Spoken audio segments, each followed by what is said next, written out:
Vaxtınız xeyir olsun. LİM 2025 test toplusundan makrotekamülün mövzusunun izahına baxacaq. Birinci sualdan başlayaq. Təkamül prosesində fotosintez nə vaxt meydana çıxmışdı? Fotosintez ilk dəfə arxea erasında bakteriyalar yarananda yaranmışdı. Ona görə cavabımız arxea erası. Y variantı. İkinci, təkamül prosesində xemosintez edici orqanizmlər nə vaxt yaranmışdı? Xemosintez edici orqanizmlər də arxea erasında yaranmışdı. Üçüncü, təkamüldə ilk dəfə yumurtacıq hansı dövrdə əmələ gəlib? Yumurtacıq ilk dəfə çılpaq toxumlu bitkilərdə Devon dövründə əmələ gəlmişdi. Dördüncü, həşəratlar hansı geoloji dövrdə çiçəkli bitkiləri tozlandırmağa başlamışdı? Çiçək əmələ gəlmişdi Mezozoy erasının təbaşir dövründə. Deməli, həmin dövrdən etibarən artıq həşəratla tozlanma meydana gəldi təbaşirdə.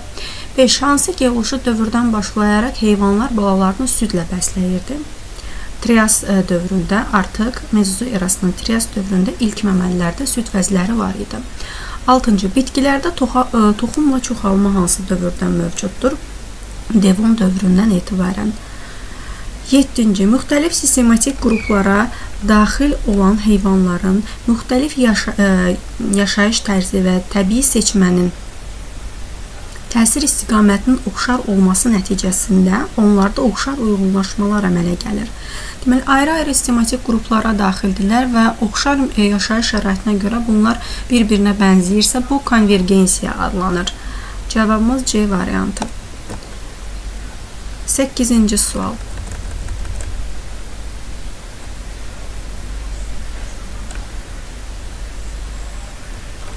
Paleozoy erasının dövrləri. Paleozoy erasını Kembri, Ordovik 4, Ordovik 3, sonra Silur, sonra Paleogenin dövrləri Devon və daş kömürdən Perm 9, 11. Aiddir 1, 3, 4, 7, 9, 11. D variantı. Mezozoy erasının dövrləri Trias, Yura və Təbaşirdir.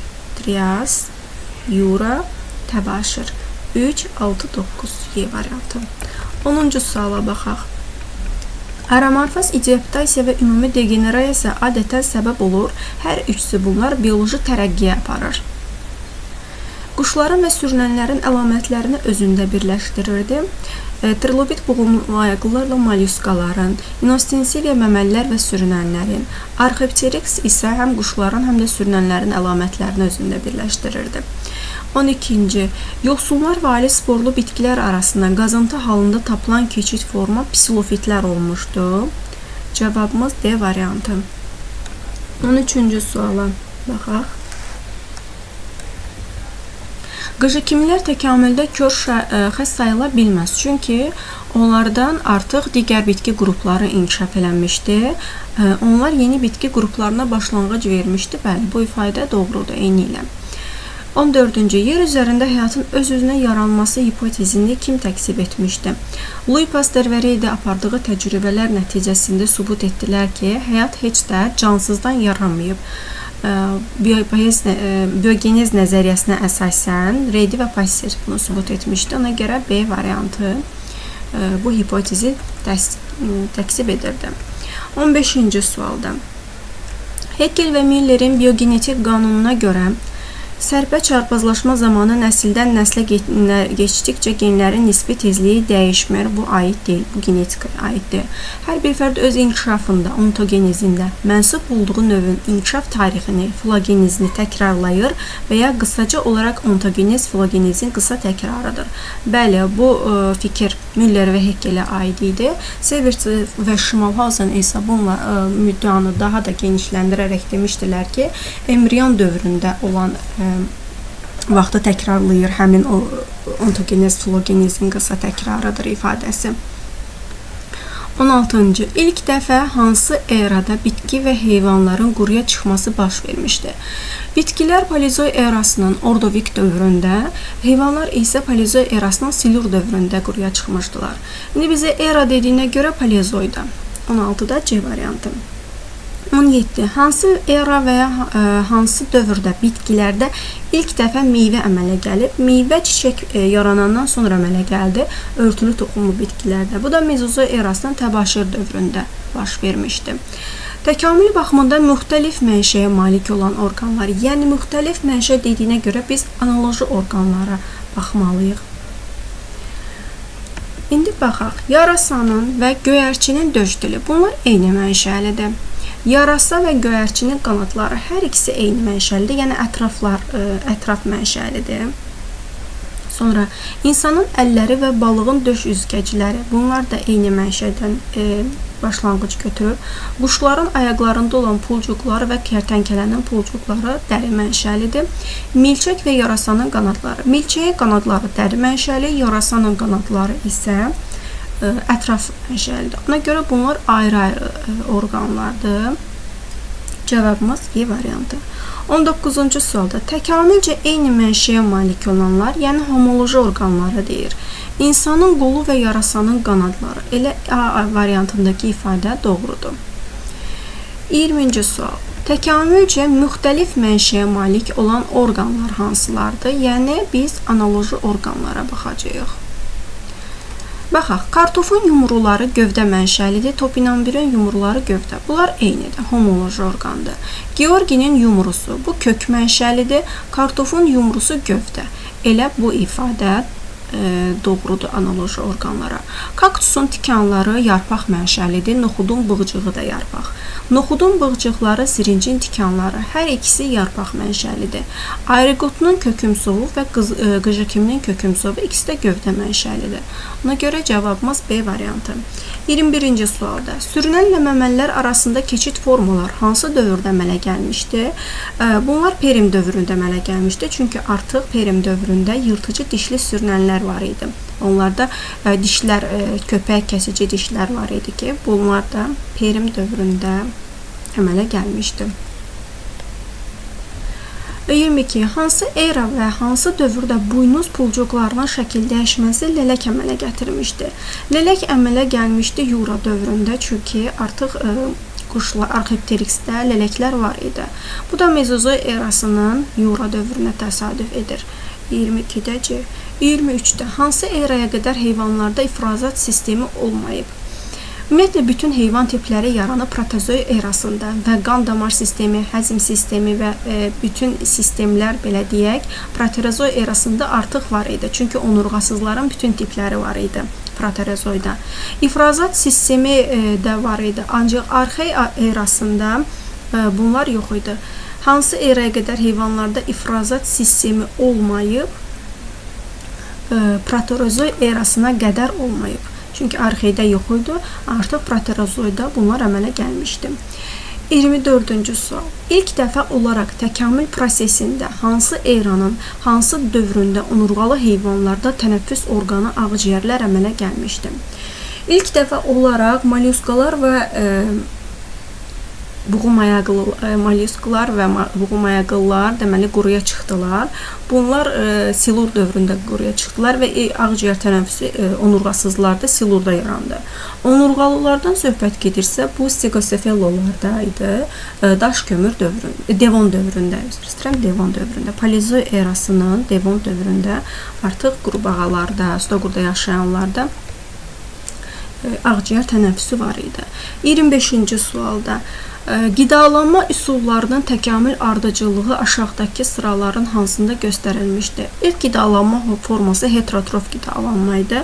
Sonra hemotrof, sonra fototrof qidalanma baş verdi. Deməli, heterotrof, hemotrof və fototrof cavabımız C variantı. 26-cı sualda insanda çənaltı çıxıntı hansı geoloji dövrdə əmələ gəlmişdi? İnsan yaranır artıq antropogen dövründə və ona görə cavabımız D variantı antropogen. 27. İki növün konvergensiyasına səbəb nədir? Növlərin özünü təkmilləşdirməyə meyli, xeyr. Bunların yaşayış şəraiti konvergensiyaya səbəb ola bilər. Məsələn, akula və yaxud delfin. Hər ikisi başqa növlərdir, ancaq oxşar yaşayış şəraitinə görə bədən forması oxşarlıq qazanıb. Sonra eyni bir əcdaddan əmələ gəlməsi, xeyr. hər birinin üçüncü bir növlə çarpazlaşması, növlər arası gen mübadiləsi, oxşar yaşayış şəraiti. Konvergensiya oxşar yaşayış şəraiti deməkdir.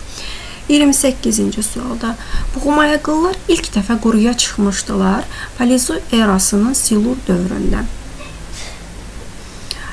29. Mollyusklar ilk dəfə quruya çıxmışdı. Eyni ilə onlar da Silur dövründə çıxmışdılar quruya.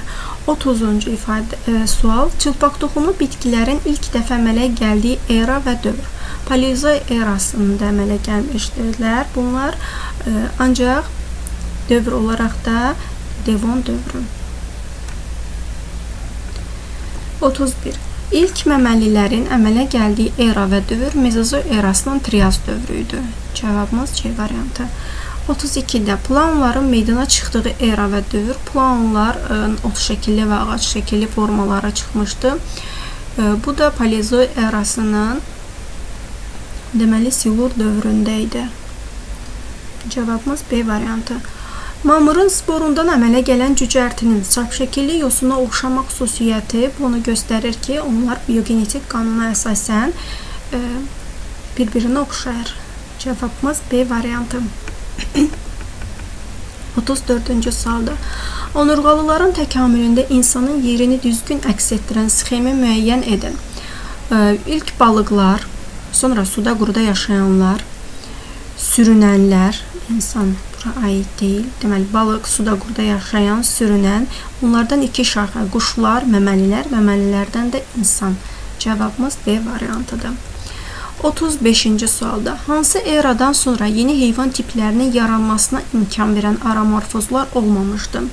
Bütün heyvan tipləri proterozoida yaranmışdı. Ona görə proterozoiddan sonra heyvan tipləri yaranmadı.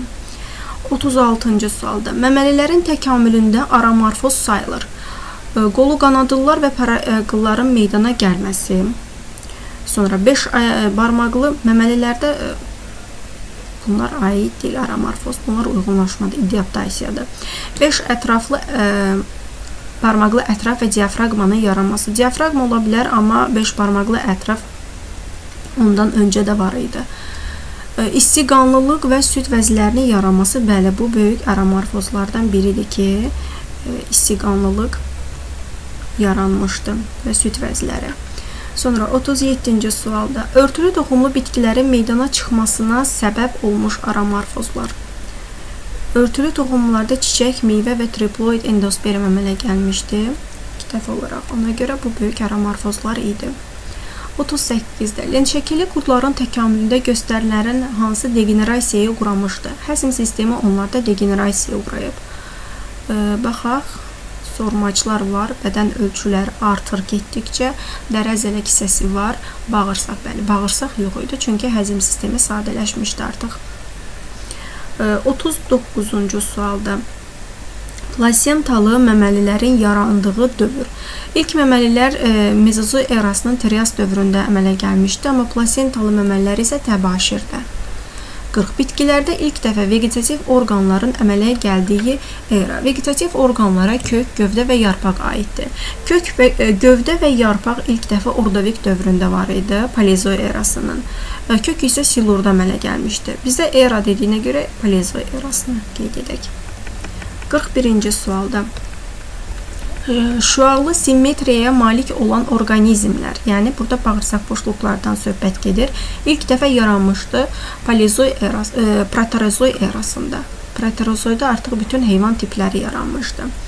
42-ci sual. Paleozoik erasında ola bilməzdi. Sümüklər, diafraqma, ağciyər tənəffüsü, toxum, bir də qan damar sistemi.